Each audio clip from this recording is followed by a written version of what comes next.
Assalamualaikum warahmatullahi wabarakatuh. Salam sejahtera untuk kita semua. Ketemu lagi dengan saya Mas Win dari Lokapom di Kabupaten Banyumas. Nah, pada kesempatan yang baik ini kita ketemu lagi ya dalam acara Ngode Lokapom Banyumas. Apa itu ngode? Ngobrol bareng dengan Lokapom Kabupaten Banyumas. Nah, untuk tema pada saat ini adalah dengan tema peran pembinaan Badan POM untuk peningkatan daya saing UMKM Pak Gula Olahan di Banyumas Raya. Sobat BPOM yang berbahagia, bersyukur sekali ini pada kesempatan ini kita kedatangan dua narasumber hebat. Nah, yang pertama adalah Ibu Dr. Anda Ratna Irawati, apoteker MKes. Beliau adalah Direktur Pengawasan Peredaran Pangan Olahan dari Badan POM, dan satunya lagi Ibu Dr. Anda Sandra Lintin, apoteker MKes. Beliau sekarang menjabat Kepala Balai Besar POM di Semarang. Nah, sobat yang berbahagia, kebetulan sekali Lokapom hari ini ya kedatangan beliau-beliau ini narasumber keren ya. Kami habis bertugas dalam sesuai dengan tema ya, pembinaan UMKM gula di wilayah Banyumas Raya. Nah, ini tidak perlu berpanjang lebar ya Sobat BPOM ya. Mohon nanti dari narasumber untuk berkenan memperkenalkan diri. Yang kesempatan pertama narasumber Bu Ratna, silakan Ibu untuk berkenan memperkenalkan diri. Terima kasih Pak Win. Assalamualaikum warahmatullahi wabarakatuh. Selamat siang. Salam sejahtera untuk kita semua. Pak Win, mungkin saya memperkenalkan diri sebelumnya ya. Saya Ratna Irawati, Direktur Pengawasan Peredaran Pangan Olahan dari Deputi Bidang Pengawasan Pangan Olahan. Senang sekali hari ini saya bisa menyapa juga teman sobat-sobat ya, sobat BPOM Bu. BPOM. Ya.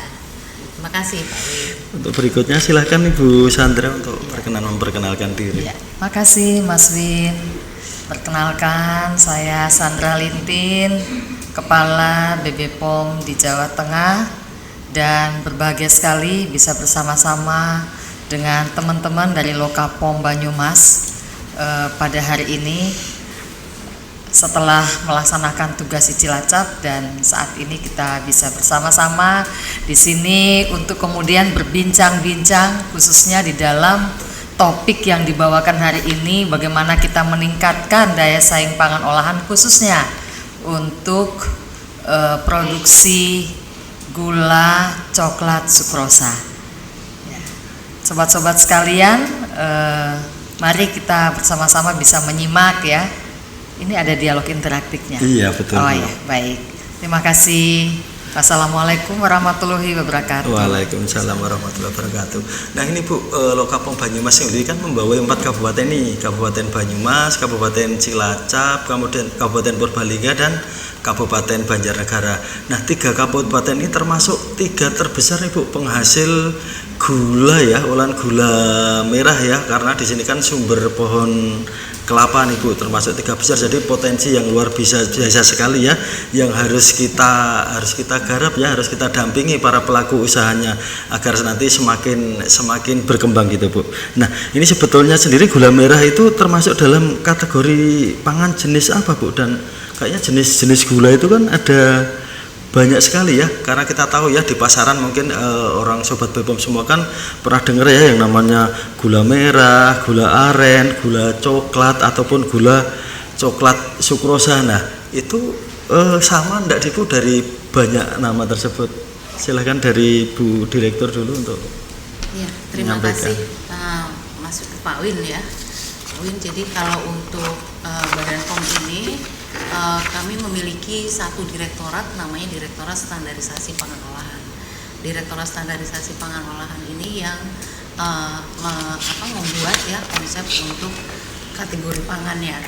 Nah, kemudian setelah nanti dibahas dengan pakar dan juga dengan di lingkungan Badan POM juga, ditetapkanlah suatu peraturan. Jadi di dalam peraturan Badan POM nomor 34 tahun 2019 tentang kategori pangan, di sini ditetapkan gula merah itu masuk di dalam kategori pangan 11.2. Jadi yang masuk di dalam kategori pangan gula merah ini ada 3 ya. Yang pertama adalah gula yang terbuat dari nira pohon palma atau aren kelapa atau jenis palma lain, dapat berbentuk cetak atau granul serbuk dan sering disebut sebagai gula aren atau gula kelapa. Kemudian yang kedua adalah gula yang terbuat dari tebu, adalah gula merah yang berasal dari pengolahan air tebu dan sering disebut dengan gula merah tebu atau saka. Nah, yang ketiga ini adalah gula yang dihasilkan dari sukrosa dengan atau tanpa penambahan nira pohon palma atau gula merah palma atau tetes tebu, biasa disebut molasses atau campurannya. Berbentuk padat, serbuk atau kristal dan berwarna coklat yang disebut dengan gula coklat sukrosa, dan ini sudah melalui kajian Direktorat Standarisasi Pangan Olahan. Gula merah ini, gula aren atau gula kelapa dan gula merah tebu atau saka, sedangkan gula coklat yang dihasilkan dari sukrosa ini dicampur dengan nira atau gula aren atau gula kelapa. Kalau saya lihat informasinya di sini di daerah Banyumas ya Pak, di sini kebanyakan adalah memproduk walaupun ada gula yang dari gula nira ya, tapi ternyata juga pelaku usaha banyak yang membuat gula yang dihasilkan dari sukrosa. Jadi disebut dengan gula coklat sukrosa. Demikian Pak. Ya, terima kasih Bu Ratna. Nah, ini kan Bu Sandra kan selaku pimpinan di Balai Besar POM Semarang ya sudah memiliki laboratorium ya yang sudah terakreditasi ini. Tentunya kan peran pengawasan terhadap hasil pengujian produk-produk di Jawa Tengah ini kan harusnya jadi tanggung jawab dari Balai Besar POM Semarang ya Bu ya, karena untuk pengujiannya, karena kini meskipun di Lokapom ini kan wilayahnya hanya 4 kabupaten, tapi untuk pengawasan pengujian laboratorium kami masih koordinasi dengan Balai Besar di Semarang ya untuk melakukan uji laboratorium yang lengkap. Ini tadi yang disampaikan Bu Ratna ya, bahwa molasses ini kan memang diizinkan ya sebagai bahan baku untuk pembuatan gula coklat sukrosa. Nah, ini kan informasi yang ada di masyarakat kan, molasses itu kan kayak limbah pembuatan tebu gitu ya Bu ya, ada limbahnya yang namanya molasses yang banyak juga digunakan untuk bahan-bahan pertanian, bahan-bahan pendukung peternakan. Nah, ini bagaimana Bu? Apakah molasses itu aman nggak sih dari hasil pengujian laboratorium? Karena saya yakin ya, karena dari standar dari Badan POM sudah melakukan kajian tentunya kan ya, sudah tidak sembarangan Bu ya, sudah melewati proses ya. Ini gimana Bu Sandra terhadap hal tersebut? Baik, makasih Mas Win. Jadi kalau kita melihat di dalam SNI ya, kalau tidak salah 1989 ya SNI-nya ya, maka kemudian kita bisa melihat bahwa molasses ini boleh digunakan, tetapi ada persyaratan-persyaratan yang harus dipenuhi. Nah, tentunya untuk semua bahan baku yang digunakan, maka kemudian akan tercantum di dalam SNI, kita sebut baku mutu. Nah, di dalam baku mutu tersebut sudah tercantum apa saja yang harus diuji, parameter ujinya apa saja, persyaratannya apa saja. Nah, terkait dengan molasses ini yang menjadi bahan baku, salah satu bahan baku untuk gula coklat sukrosa yang diproduksi oleh kabupaten kota yang ada di Banyumas Raya ya, saya sebut kemarin karena kita ke Cilacap ya. Maka kemudian ini tentu harus kita lakukan pengkajian lagi. Apakah memang bahan baku molasses ini yang digunakan ini memang masih memenuhi ketentuan atau tidak? Tentunya ini akan kita lakukan pengujian dulu untuk membuktikan apakah memang masih sesuai atau sesuai ketentuan atau tidak. Jika tidak sesuai ketentuan, tentu ini kita harus sampaikan kepada pelaku usaha, dan kemudian tentu kita akan menelusuri lebih lanjut mulai dari sumber perolehannya, sehingga memang benar-benar bahan baku yang digunakan sebagai salah satu bahan ya untuk membuat gula coklat sukrosa ini benar-benar memenuhi syarat. Memenuhi syarat dalam hal ini adalah memenuhi baik syarat mutu, keamanan ya kalau untuk makanan. Tentu kita sebagai aparat Badan POM ya yang diberi amanah mulia untuk melakukan pengawasan obat dan makanan dalam melindungi masyarakat, tentu kita harus tetap concern untuk melindungi masyarakat, di samping juga tentunya kita mendorong UMKM untuk berdaya saing.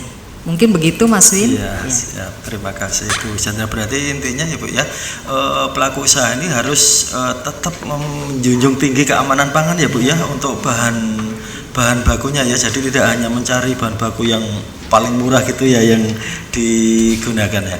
Nah ini kan juga kemarin beredar ya di media-media, ternyata gula coklat sukrosa itu ada yang menggunakan bahan tambahan pangan. Nah ini menurut Bu Direktur ini, Bu Ratna ini gimana Bu? Apakah memang diizinkan sih bahan tambahan pangan digunakan untuk di gula coklat sukrosa Bu? Mohon pencerahan Bu. Iya, terima kasih Pak Win. Untuk bahan tambahan pangan ya, untuk gula merah ini bisa merujuk pada peraturan Badan POM nomor 11 tahun 2019 tentang bahan tambahan pangan yang bisa ditambahkan ya. Untuk kategori pangan yang tadi dijelaskan untuk gula merah, ini contohnya boleh ditambahkan sulfit ya, pengawet sulfit. Karena kita tahu bahwa gula merah ini tentu perlu ada pengawet jika diperlukan ya. Ini maksimal adalah 40 ppm. Nah, ini yang perlu diperhatikan oleh pelaku usaha. Jadi diupayakan di dalam membuat komposisi bahan gula merahnya memperhatikan aturan-aturan yang ada. Dan tentu saja kita sebagai petugas Badan POM yang mengetahui peraturan-peraturan ini juga perlu melakukan sosialisasi. Jadi mereka bisa mematuhi ketentuan batas dari bahan tambahan pangan ini. Jadi sosialisasi tetap harus dilakukan ya Bu ya, untuk memberikan pengetahuan kepada para pelaku usaha dan juga konsumen juga ya Bu ya, bagaimana nanti cerdas untuk memilih produk gula tersebut. Nah ini Bu Chandra kan selaku Kepala UPT ini, Kepala Balai Besar POM di Semarang ya, tentunya kan bertugas ini melakukan pengawasan terhadap produk gula juga yang beredar ya Bu ya. Nah ini bagaimana Bu untuk pengawasan ya, untuk mencegah agar gula yang beredar di wilayah Bu Chandra ini aman ya dari pelanggaran-pelanggaran, aman dari gula yang mengandung bahan tambahan pangan yang dilarang atau mengandung bahan berbahaya atau perwara yang dilarang Bu. Gimana Bu? Ya, yang pertama tentunya kepada si produsen.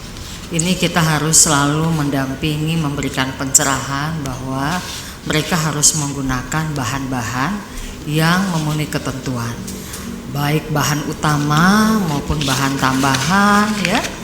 Dari bahan bakunya itu wajib gitu ya.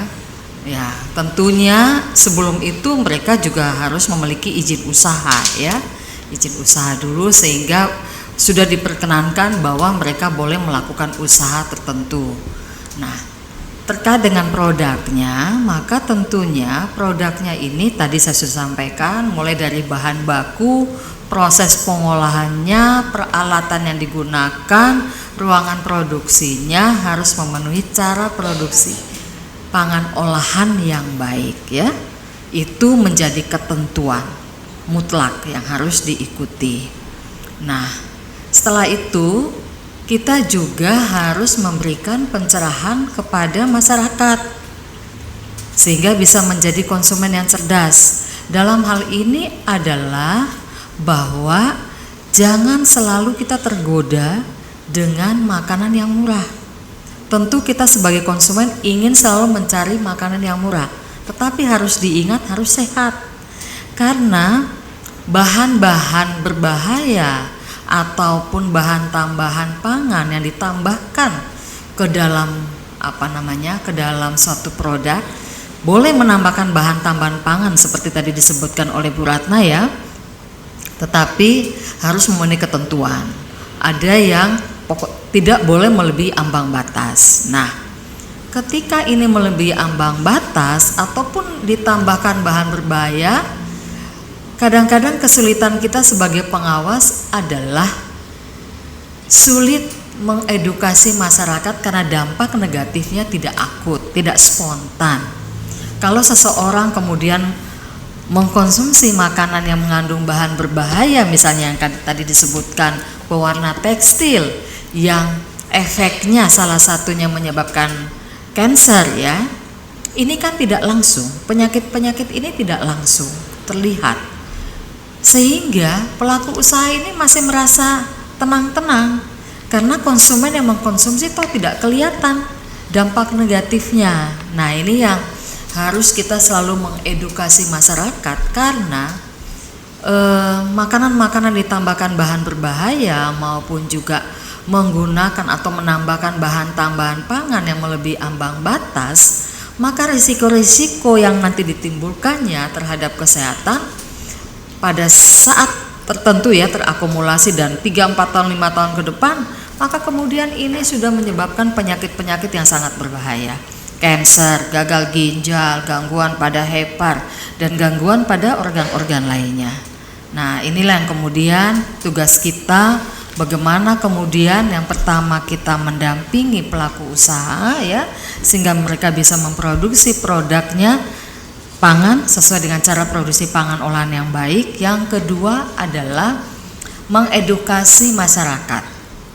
Karena selama demand masih tinggi, maka kemudian pasti pelaku usaha akan memproduksi walaupun mereka sudah sadar bahwa ini tidak boleh digunakan. Tetapi kalau demand masyarakat masih tinggi, pasti mereka akan memproduksi. Mungkin begitu Mas Win. Ya. Ini Sobat BPOM nih ya, perlu kita garis bawah ini.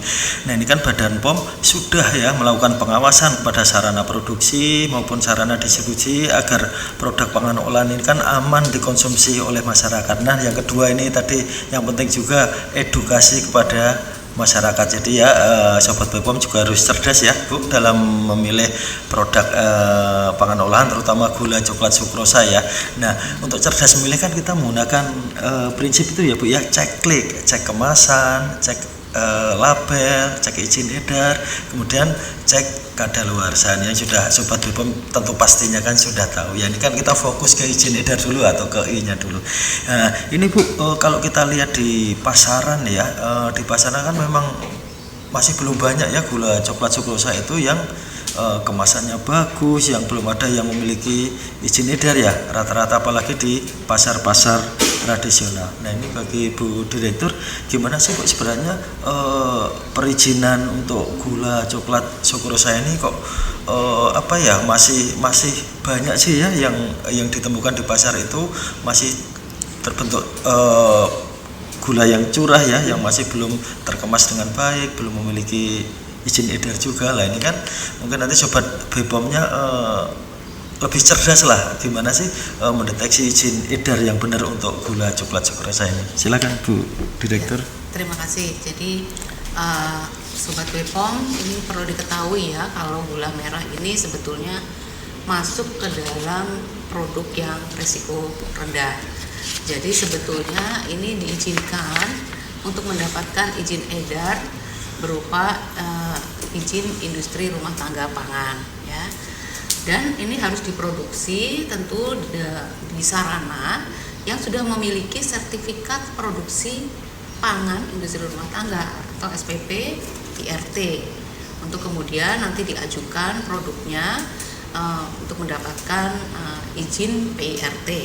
Namun jika memang nanti diproduksi dalam jumlah yang besar, ini tentu harus diajukan ke Badan POM yaitu dengan kode izin edarnya adalah kode MD atau ML.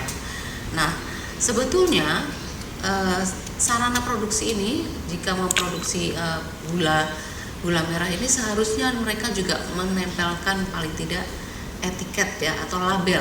Nah, di dalam label itu harus ada informasi yang menyebutkan di mana produk itu diproduksi ya, sarana produksinya, nama sarananya, kemudian kotaknya di mana.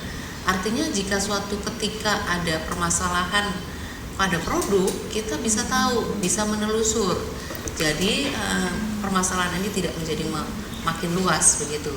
Kemudian juga di dalam label harus disebutkan juga komposisinya. Apalagi tadi ya gula sukrosa, coklat sukrosa ini kan ada beberapa kandungan di dalamnya.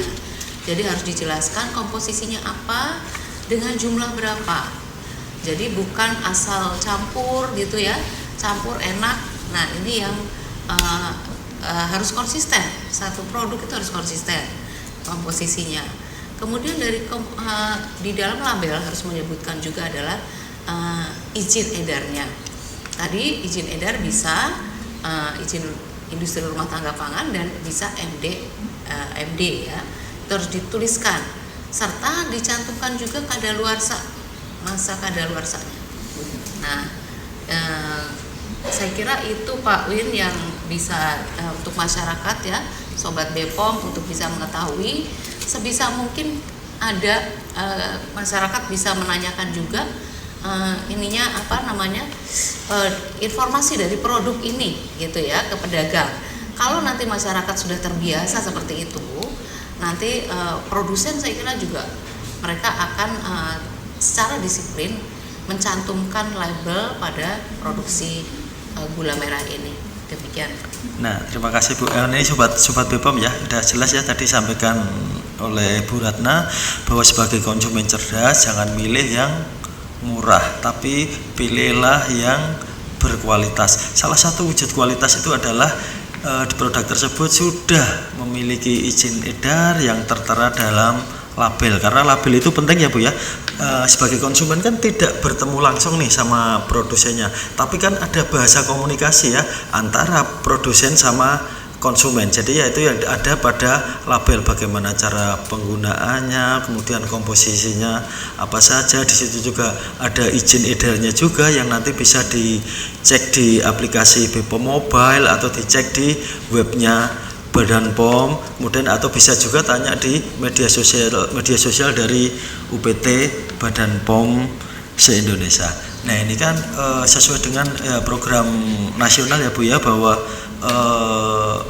pemerintah itu memberikan dukungan penuh ya kepada untuk UMKM ya, agar semakin naik kelas, semakin berjaya gitulah.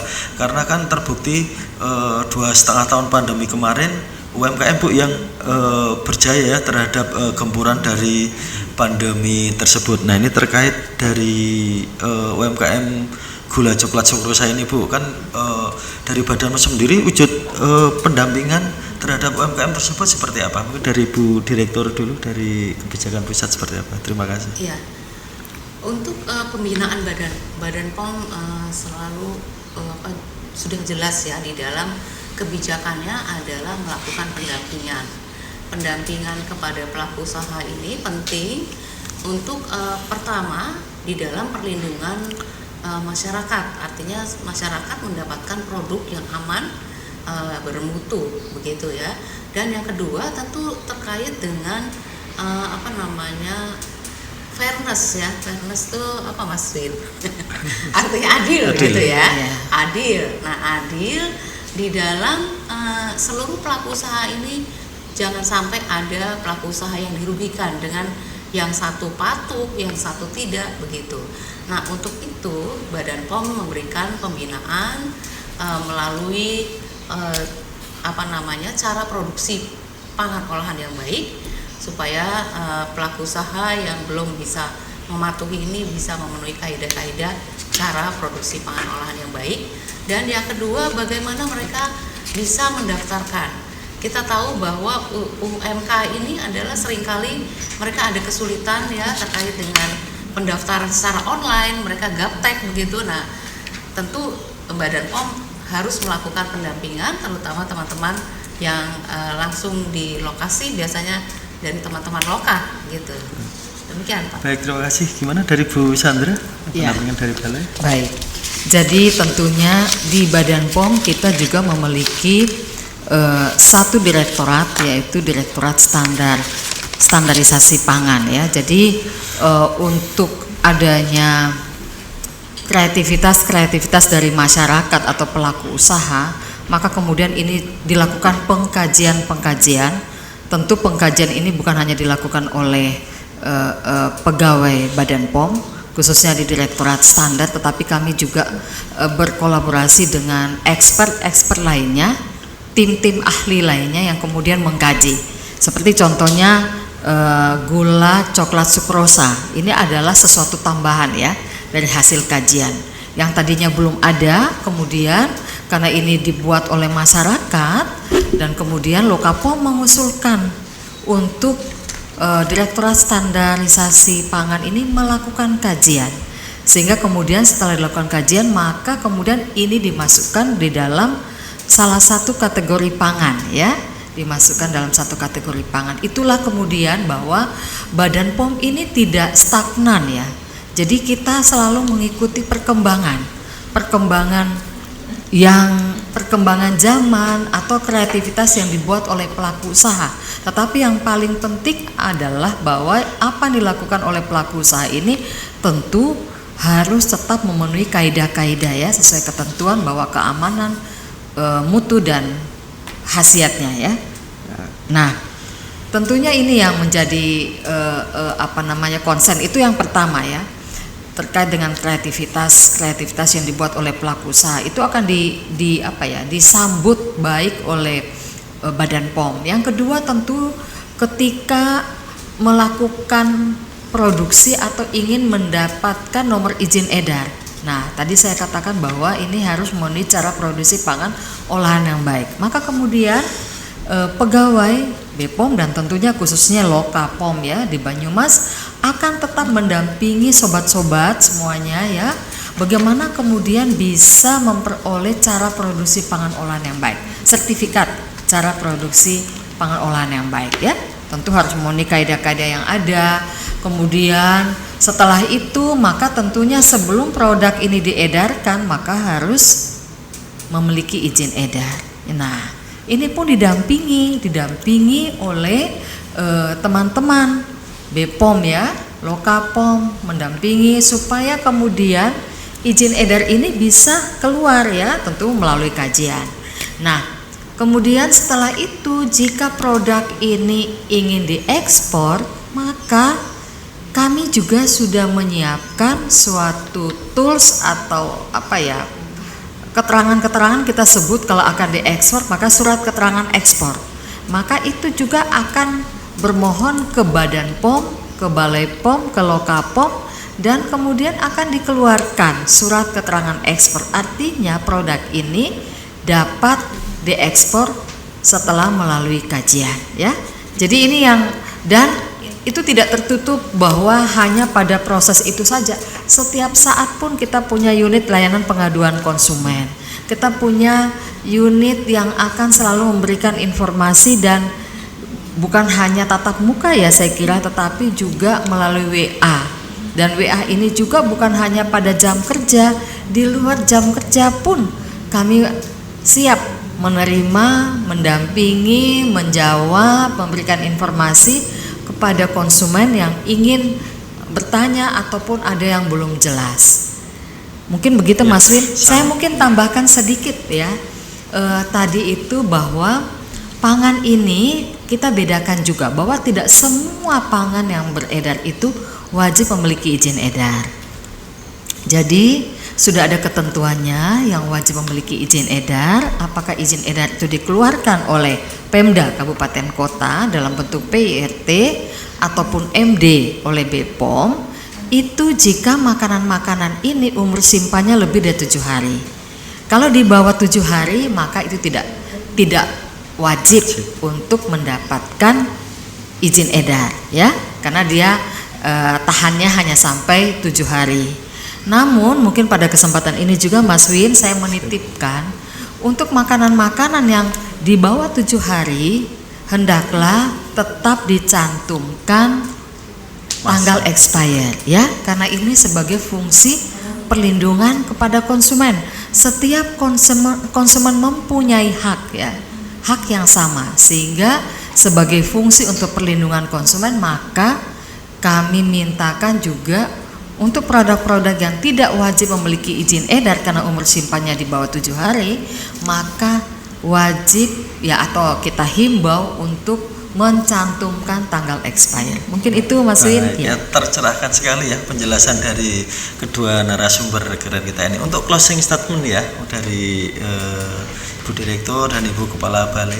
Nah, ini kan peran Badan POM ini kan sebenarnya sangat sangat serius sekali, kemudian sangat penting sekali ya. Di satu sisi Badan POM harus menjaga masyarakat ya dari pangan yang aman, di satu sisi juga harus meningkatkan UMKM ya, semoga semakin naik kelas gitu ya, semakin berjaya.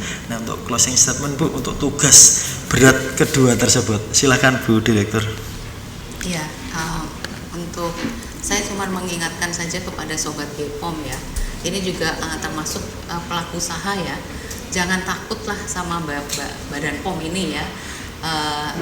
Seringkali mungkin Badan POM ini dianggap galak karena melakukan pengawasan dan memberikan sanksi, tapi jangan lupa bahwa Badan POM ini juga punya sisi, yaitu memberikan pendampingan, pembinaan. Jadi tujuannya adalah perlindungan kepada masyarakat. Jadi juga masyarakat juga tercerahkan, mendapatkan edukasi supaya bisa memilih produk-produk yang bermutu. Dan jangan lupa Sobat BPOM selalu mengingat cek kemasan, cek label, cek izin edar, dan cek kadaluarsa. Jika ada hal-hal yang ingin ditanyakan, Badan POM memiliki saluran ya, Halo BPOM 15533. Nah, seperti disampaikan Budir ya, Sobat BPOM, kita ini kan Sobat BPOM ya, tidak boleh takut. Nah, namanya Sobat ya kita harus bestie ya Bu ya. Jadi apapun informasi yang sekiranya penting ya disampaikan ke kami, kan ada banyak media untuk menyampaikan. Kemudian closing statement dari Bu Sandra, silakan. Baik, saya menambahkan sedikit saja bahwa BPOM tadi pemahamannya bahwa kami galak dan sebagainya itu tidak benar ya.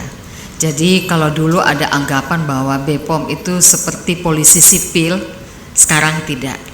Kita adalah mitra ya, kita adalah mitra, sobat-sobat semua adalah mitra kami, baik pelaku usaha, baik masyarakat ya, baik juga stakeholder atau instansi lainnya. Mari kita bersama-sama berkolaborasi, bersinergi untuk memajukan masyarakat Indonesia menuju Indonesia Emas 2045.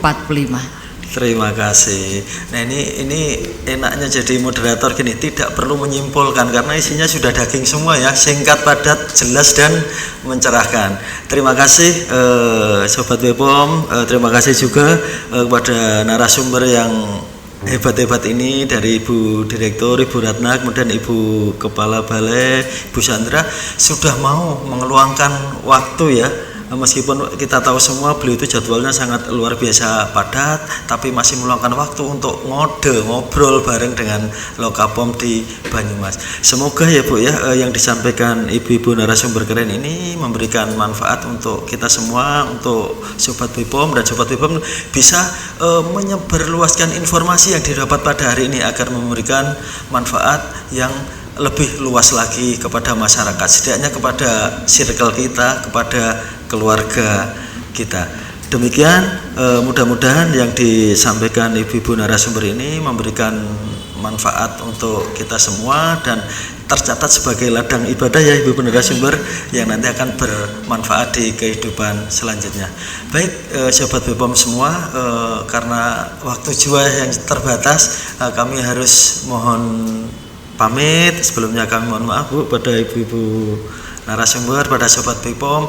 Apabila ada tutur kata atau sikap kami yang kurang berkenan, kami mohon maaf yang sebesar-besarnya. Sebelum kami tutup, ini ada titipan pantun dari Mbak Ana.